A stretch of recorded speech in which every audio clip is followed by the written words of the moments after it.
ঢেঁকিতে চাল গুঁড়ো করে পড়লাম মহাবিপদে। জানেন, জীবন বড়ই অদ্ভুত। কল্পনায় যতটা সুন্দর, বাস্তবটাও ঠিক ততটাই কঠিন। আজ আবারও সমস্ত কিছু পুনরায় করলাম। জানেন, জীবনে এই ছোটোখাটো সমস্যাগুলোই না জীবনকে এগোতে সাহায্য করে।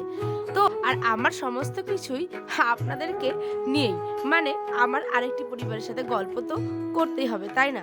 তো ছোট্ট ভাইয়ানকে এখন মানে খাইয়ে দাইয়ে ঘুম পাড়িয়ে দিয়ে ভিডিওটা এডিট করার পরেই চলে আসলাম আপনাদের সাথে গল্প করতে। তো কেমন আছেন আমার প্রিয় পরিবার? আশা করি ভালো আছেন, সুস্থ আছেন। তাহলে চলুন আজকে নতুন একটি দিনের সাথে নতুন একটি ব্লগ শুরু করছি। আসসালামু আলাইকুম। উত্তর দিনাজপুর জেলার ছোট্ট একটি গ্রাম থেকে আমি পায়েল আমার নতুন একটি ব্লগে আপনাদের সকলকে জানাই অনেক অনেক ভালোবাসা, অনেক স্বাগত। তো দিনটা ছিল হচ্ছে শুক্রবার। সকালবেলা ঘুম থেকে উঠেই দেখি ঘরে সার্ফ নেই। সেই জন্য দেখুন আমাদের গ্রামের ছোট্ট একটি দোকানে গেলাম। ছোটখাটো জিনিসগুলো আমরা এখান থেকেই কেনাকাটা করে থাকি, জানেন। তো এখন যেহেতু সকালবেলা ঘুম থেকে উঠে দেখছি যে সার্ফ নেই, সার্ফটা শেষ হয়ে গেছে। তো ভাবলাম চলো আয়নার আবার পরে নিয়ে আসবে 2 কেজি বা 3 কেজিরগুলো। এখন আপাতত কাজ চালানোর মতো এই যে এটা 10 টাকা দামের প্যাকেটটা আর কি। দেখুন, আমরা যেহেতু গ্রামে থাকি, তাই গ্রামের এই সাধারণ ছোটোখাটো দোকানগুলোতেই আমাদের জীবনের সাথে কেমন জানি একটা মিশে গেছে, জানেন। কারণ প্রতিদিনই আমাদের এই ছোট্টখাটো দোকানগুলো থেকে কিছু না কিছু নিতেই লাগে। তো চলুন, এই যে কম্বল, এই কম্বলটা আয়নের আব্বাকে দিয়ে আজকে কাচাতে হবে, জানেন। কারণ এটা যেহেতু আমরা তুলে রেখে দেবো, এখন হালকা হালকা গরম পড়ে গেছে, তাই না? তো তিনটে যেহেতু আমাদের ব্ল্যাঙ্কেট, 2টো ব্ল্যাঙ্কেট একটা কম্বল, তো ওই জন্য ভাবলাম চলুন আজকে এই ছোট্ট পাতলা কম্বলটা আয়নের গায়ে যেহেতু আমি দিতাম, তো আবার যেহেতু সামনে বছর দিতে হবে, তো একটু ধুয়ে না রাখলে কেমন হয় বলুন তো। আর এই সমস্যাটার জন্য আমি এত মুশকিলে পড়ে যাই, যেহেতু আমাদের ব্ল্যাঙ্কেটগুলোর কভার নেই। তাই মনে রেখেছি যে সামনেবার শীত আসার আগে আগে এই কভারগুলো নিয়ে নিতে হবে, নইলে কেমন যেন এটা নোংরা হয়ে যায়। আর নোংরা হয়ে গেলে তুলে রাখতে যেন কেমন লাগে, তাই না? তো ওই জন্য ওটাকে দিয়ে আয়নের আব্বাকে ভালো মতো পরিষ্কার করিয়ে দিব। দাঁড়ান, তার আগে রান্না বসিয়ে দিই, যেহেতু সে তো আবার খেয়ে যাবে, তাই না? তাই পেঁয়াজগুলো এগুলো নষ্ট হয়ে যাচ্ছিলো, জানেন। আর টাকার জিনিস নষ্ট করতে কেমন লাগে না বলুন। ওই জন্য ভাবলাম চলুন, একটু বুড়ো হয়ে গেছে ঠিক, জানি না খাওয়া যাবে কি না, কিন্তু আলু দিয়ে ভাজা ভাজা করে নিব। আর ওই যে শবে বরাতের দিন মাংস নিয়েছিলাম, সেটা একটুখানি আছে, তো সেটাকেও ভালো মতো করে গরম করে নেব। দাঁড়ান, তার আগে এটাকে লবণ আর হলুদ দিয়ে মাখিয়ে নিই। চলুন, এটা তো বসে গেছে। তার আগে এই যে কম্বলটা যেহেতু আয়নার আব্বা কেচে দিবে, হ্যাঁ, সেই জন্য আমি এখানে তারে তো দেওয়া যাবে না, অত ভারী জিনিস আর ভেঙে পড়বে তার, সেই জন্যই এখানে চেয়ারগুলোকে গোল গোল করে দিয়ে দিচ্ছি। আর এই যে দেখছেন আয়নার আব্বা বেশ ভালো মতো করে ওটা পা দিয়ে দিয়ে খিচে খিচে দিচ্ছে। এখানটায় আমি আপনাদেরকে দেখাতে চাইছিলাম যে আমরা কিভাবে কম্বলটাকে গালবো দুইজনে, হাসতে হাসতে পুরো শেষ। কিন্তু আমার ফোনে স্টোরেজ এত ভরে গেছে ভিডিও করে করে, সেই জন্য আগের ভিডিওগুলো ডিলিট করার পরে দেখুন, তারপরে আমি এসেছি এখানে চেয়ারগুলো সমস্ত বসিয়ে দিলাম নিজের নিজের জায়গায়। কম্বলটা তো এনে রাখতে হবে, তাই না? আর দেখছেন প্রতিদিনের মতো এই কাকটা, আমি জানি না কেন আমি ভয়েস দেওয়ার সময় কোথা থেকে যে উড়ে এসে জুড়ে বসে এই জায়গাটাতে, আমি বুঝতেই পারি না। এতক্ষণ ছিল না, জানেন। আর এই ভয়েসটা দেওয়া শুরু করব, আর ঠিক আমরা এই আম গাছের মাথার উপরে এসেই কা কা কা কা শুরু করে। জানি না কেন বাবা, সে যে কি বলতে চায় আমি বুঝি না। তো চলুন, এই যে এখানটায় আয়নের আব্বা কেচে কেচে দিচ্ছিল বেশ ভালো মতো করে। আর আমার যেহেতু কোমরে ব্যথা, যেহেতু ইঞ্জেকশন সিজেকশন বেবির ক্ষেত্রে যেটা হয়, তো আমি জানেন ভারী তুলতে গেলেই কেমন জানি এখন কোমরটা মোচড় দিয়ে ওঠে। সেই জন্য আমি পারিনি, আমি দাঁড়িয়েছিলাম, আমি রান্নাবান্না করছিলাম, আর গিয়ে গিয়ে আবার ভাজাটা নেড়ে আসলাম, যেহেতু ভাজাটা বসিয়ে দিয়েছি। আর আয়নের আব্বা সেখানে ভালো মতো করে, ওই তো মানে ছেলে মানুষ, ওই একটু বেশ ভালো মতো শক্তি দিয়ে আর কি ওটাকে পা দিয়ে কেচে দিচ্ছে, তারপরে বেশ ভালো মতো করে আছাড় মেরে মেরে ওটাকে কাটছে, ঠিক আছে। তো চলুন ওটা আর কীভাবে ধোয়াধুয়ি হলো ওটা আর দেখাতে পারলাম না, যেহেতু বললাম ফোনে পুরো ভিডিওগুলো একদম ওভারলোড হয়ে গেছিলো, সেই জন্য সেগুলোকে ডিলিট করার পরে এইটুকু নিয়েছি। তো চলুন, এই যে দেখুন ওর কিন্তু কাজ শেষ, হ্যাঁ, আমি তার মধ্যে এটাকে ভালো মতো করে চারিদিকে দিচ্ছিলাম। আর দেখছেন ওই যে পুচকিগুলো, ওরা আনন্দ হয়ে গেছে, যেহেতু জলটা গড়িয়ে গড়িয়ে পড়ছে, ওরা বলছে এটা হচ্ছে কি, ওরা তো ছোটো, অত বুঝে না, তাই না? তো চলুন, আমাদের বাড়ির এই যে সমস্ত লোকজন, আর আমি এটাকে ভালো মতো করে রোদে দেওয়ার পরে কিন্তু তারের মধ্যে দিয়ে দিব। আর এদিকে আমার রান্নাবান্নাও প্রায় কমপ্লিট। এখানে যে ভাজাটা করেছিলাম, জানি না খাওয়া যাবে কি না, দেখতে হবে আর কি। না যেগুলো নরম আর কি সেগুলো খেতে হবে, আর হয়তো যেটা খাওয়া যাবে না সেটা কালু তো আছেই খাওয়ার জন্য। তার মধ্যে দেখছেন বাকি ব্ল্যাঙ্কেটগুলোও কিন্তু আমি রোদে দিয়েছিলাম, এখন বেশ রোদ যাচ্ছে কয়েকদিন, তাই না? আর এখানে আমি গল্প করছিলাম হচ্ছে মায়ের সাথে দাঁড়িয়ে দাঁড়িয়ে, কি জানি কি যে একটা গল্প যেন করছিলাম, এখন মনে পড়ছে না, ভয়েস দেওয়ার সময় না হলে আপনাদেরও জানাতাম। তো এখানে আয়নের কিছু কাপড় ছিল আর আমার কিছু কাপড় ছিল, সেগুলোকে চটজলদি করে ধোয়ার পরেই এই যে, দাঁড়ান দাঁড়ান 1 সেকেন্ড, একটু আয়নকে দেখে আসি। আয়ন যেহেতু ঘুমিয়ে আছেন, আমি ভয়েস দিচ্ছি, সে আবার নাড়াচাড়া করছে। দাঁড়ান একটু, আপনারা ওয়েট করুন।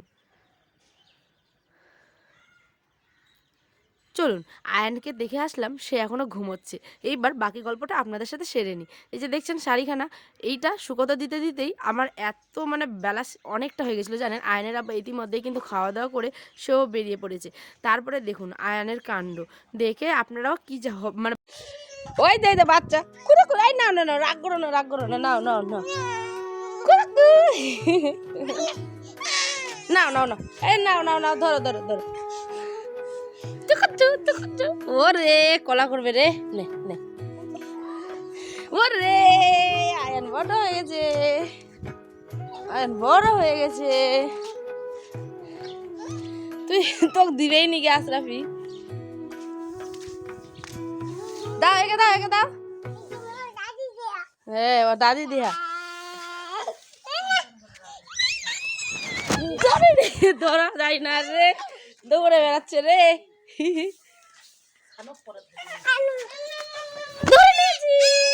এই যে নে ধর ভাই, ও এত ফেরার একদম গে দেখ বুখান জড়া নেবে যে ইয়ে বাপ রে। মুখে কামড়াইস না ফের।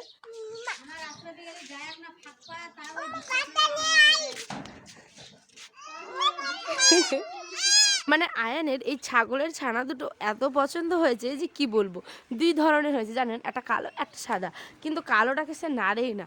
আর এই যে ওর দাদির সাদা ছাগলের বাচ্চাগুলো যে হয়েছে সেটা নিয়েই সারাদিন কেমন লাফালাফি করে, দেখতে পেলেই কোলে তুলে নেয়, জড়িয়ে ধরে। তো আয়নের দুষ্টুমিগুলো আপনাদের কেমন লাগে অবশ্যই আমাকে কমেন্টে জানাবেন, ঠিক আছে। আমার ছোট্ট বাচ্চা দেখতে দেখতে কত বড় হয়ে যাচ্ছে তাই না। কারণ আমার এইগুলো দেখে এত আনন্দ হচ্ছে, সে সমস্ত বুঝতে শিখে যে ওটা মানে ওকে খাওয়াতে হবে। তারপর ওকে জানেন পাতাগুলো তুলে তুলে দেয় মানে ওকে খাওয়ার জন্য আর কি। তো চলুন, ওই তো এরকম দুষ্টুমি করেই থাকবে আর আমি ওদের সাথে খেলে খেলে আর পারিনি। লাস্টে ওর দাদির সাথে ও একটু খেলছিল। ইতিমধ্যে আমি আমার সমস্ত ওই যে দেখলেন মটর কী বলে ওটা, পেঁয়াজগুলি ভাজাটা করেছিলাম, সেটা আর খেতে পারিনি জানেন। এত শক্ত আর কেমন জানি এটা মানে কেমন জানি এটা করছিল। সেই জন্য ভাবলাম চলুন কালুকে দিয়ে দিই, আর এদিকে আমি সমস্ত বাসনগুলো ধুয়ে ফেলি। আর এই ভয়েস দেওয়ার সময় রাস্তাঘাটে এত গাড়ি আওয়াজ যে কি বলবো জানেন। এখন যেহেতু মাটি বওয়ার মানে সিজনটা, এই সময় মানে প্রত্যেকটা লোক বাড়ি বাড়ি যাদের মাটি প্রয়োজন আর কি ট্রাক্টর ভর্তি করে মাটি নিয়ে যায়। আর এই যে ট্রাক্টরের আওয়াজে আমি একদম আপনাদের সাথে ঠিকমতো গল্পই করতে পারি না। তো চলুন, আমার তো ওদিকে বাসন ধোয়া হয়ে গেল, আর এদিকে এসে ডাইনিং টেবিলটাও মুছে নিচ্ছিলাম। আর এখানে দেখুন আয়নের জন্য গরম আর ঠান্ডা জল মিক্স করে নিচ্ছিলাম। ঠান্ডা করার পরে ওকে স্নানটা করিয়ে দিয়েছি। আর এদিকে দেখেন কত মানে হাট বাজার করে এনেছিল, সেদিন আপনাদের দেখাতে পারিনি। তো টমেটোগুলো তো নষ্ট হয়ে যাবে, টমেটোর ডিম, তারপরে ওই যে মানে সুজিটা করেছিলাম সেটাকেও রেখে দিলাম ফ্রিজে। দাঁড়ান, তারপরেই নিয়ে নিয়েছি এখানে হচ্ছে গিয়ে আমি হাফ কেজির মতো চাল, জানেন হাফ কেজি, হ্যাঁ ওরকমই হবে হাফ কেজির মতো। তো দেখে নিচ্ছিলাম ধান পাথর বালি এই সমস্ত কিছু। কেন বললাম যে ঢেঁকিতে চাল গুঁড়ো করে এত সমস্যায় পড়বো ভাবিনি কোনোদিনও। কারণ আমার মনে হয় ঢেঁকিটার চারিপাশে না হালকা হয়তো বালি টালি ছিল জানেন। কারণ আয়নের দাদি যখন মানে ওটাকে ছেলে ছেলে দিচ্ছিল, আমরা ভাবতে পারিনি যে ওটার মধ্যে আটাগুলো কিচকিচ হয়ে যাবে। বলতে কেমন জানেন, গতকালকে আপনারা দেখেছিলেন যে শবে বরাত মানে শবে বরাতের দিন আর কি আমি রুটি বানিয়েছিলাম। তো আমি জাস্ট 8টা রুটি বানিয়েছিলাম, ঠিক আছে। তার মধ্যে আমাদের জুম্মাতে মানে আমাদের ফাতিয়ার জন্য 2খানা নিয়ে নিয়েছিল। আর এদিকে থাকলো হচ্ছে গিয়ে 6টা। 6টার মধ্যে 3টে আমি, 3টে আয়নের আবার মারা তো খাবে না, কারণ মাদেরও অনেকগুলো বানিয়েছিল সেই জন্য। তো 3টা রুটির মধ্যে দেখি রুটিগুলো কেমন জানি একটা কিচকিচ কিচকিচ করছে জানেন। তো মনটা এত খারাপ হয়ে গেল, তার মধ্যেও আয়নের আব্বা কিন্তু খেয়ে নিয়েছে, হ্যাঁ কিচ্ছু বলেনি।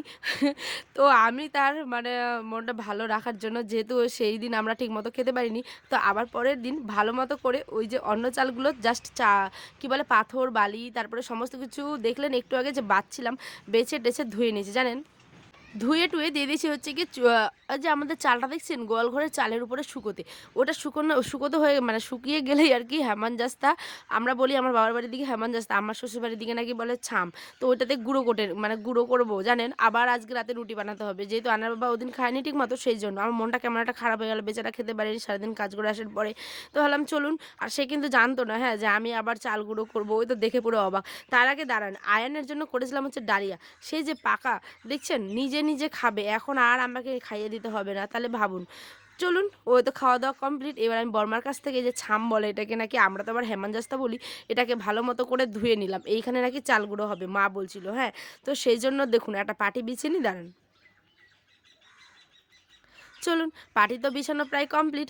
আর এখানে আমি এটাকে ভালো মতো করে গুঁড়ো গুঁড়ো করে নেব, একদম পুরো একদম আটা হয়ে যাবে জানেন। ওই যে গামছা দিয়ে ওটাকে ভালো মতো মুছে নিচ্ছি যাতে আটাটা আর ভেজা ভাজা না থাকে। আর এত চটজলদি করছিলাম, বেলা যেহেতু একদম শেষের দিকে প্রায়, এখনও কাপড় তুলতে আছে, আরও অনেক কাজের মেলা। তো চলুন, আবার রুটি বানাতে হবে, সেই জন্য এই যে হেমনজাস্তা দিয়ে গুঁড়ো গুঁড়ো করছিলাম। শেষে আবার মা এসে এই যে মা আর আমি মিলে করে নিচ্ছি তাড়াহুড়ো করে। মা চেলে চেলে দিচ্ছে আর আমি ওটাকে বাড়ি মারি মারছিলাম। মিক্সিতে না এগুলো ঠিক মতো হয় না জানেন, সেই জন্যই আর কি এত তোড়জোড়। তো চলুন, পরিস্থিতি তো জীবনে অনেক রকমই আসবে, সমস্ত কিছুরই সম্মুখীন হতে হয়। এই যে দেখছেন চালের রুটিগুলো চটপট করে সেঁকে নিচ্ছি পরপর। বেশ কয়েকটা হয়েছিল, মানে 13 থেকে 14টার মতো বানিয়েছিলাম আর কি, টোটাল সমস্ত কিছু মিলে। এরপরে মাংস গরম করব, আয়নের জন্য ডিম আলুর ঝোল আর ভাত করে দেবো, মানে মেলা কাজ জানেন। তো সমস্ত কিছু দেখাতে পারিনি, রাত্রি হয়ে গেছে, তাই এই পর্যন্ত আজকে ব্লগটি। দেখাবে অনেকটি ব্লগে। সকলে ভালো থাকবেন, সুস্থ থাকবেন, আল্লাহ হাফেজ।